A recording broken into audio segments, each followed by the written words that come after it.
Hello everyone! Welcome to my mini vlog. At dahil rest day ng asawa ko nung araw na yan, gagala kami sa may Minatoku. At sasakay daw kami ng Ferris wheel, isasakay namin si Baby Aina doon. At pagkatapos sila magbanding ni Baby Aina sa bahay, andito na nga kami. Nung last month pa po ito, nung gumala kami, kaso ngayon lang talaga ako nakapag-vlog kasi nabusy talaga ako sa bahay. At nung pumasok kami dito, may nakita akong heart, kaya nagpicture muna kami dito. At nakasakay na rin kami dito sa Ferris wheel. Ito talaga yung unang sinakyan namin. At first time ni Baby Aina nang sumakay sa Ferris wheel. Kaya tumitingin-tingin talaga siya sa paligid. At saka may aircon po dito sa loob ng Ferris wheel kasi malaki po ito. At malapit lang po ito sa Nagoya Port Aquarium. Ito talaga yung una naming sinakyan kasi ang init sa labas. Kaya hapon talaga kami gumala nung time na yan kasi grabe yung init dito pag summer. At sa medyo malamig at mahangin kami pumupunta kasi kawawa si Baby pag nainitan talaga. At ito pala yung view sa taas. Makikita mo talaga yung tanawin, lalo na't yung dagat. At masarap talagang sumakay dito, lalo na't sa gabi kasi makikita niyo yung mga gandang ilaw sa labas. Pero kami hanggang hapon lang talaga kami dito kasi kasama namin si Baby Aina.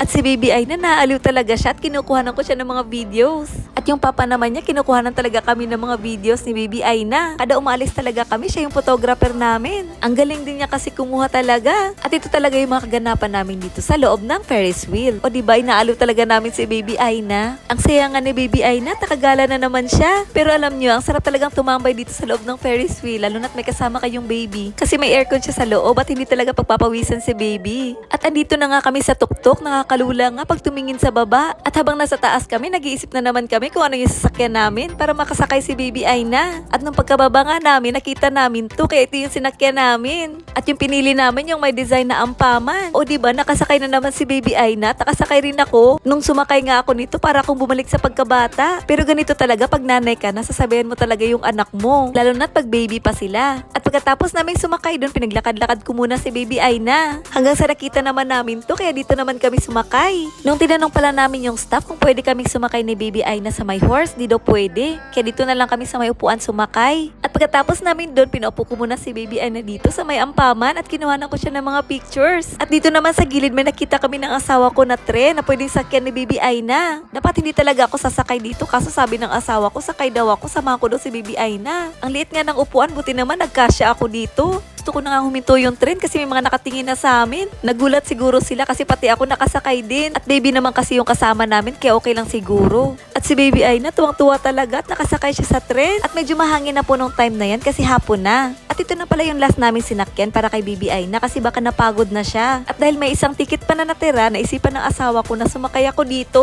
Habang umiikot siya, lalagyan ng tubig yung mga nasa hole. At first time ko pala nito kaya nag-enjoy talaga ako. Na nga dito na lang at sa susunod, iba-vlog ko pala yung mga ibang gala namin. And sana nag-enjoy po kayo sa panonood. Thank you for watching. Bye! Arigatou gozaimasu!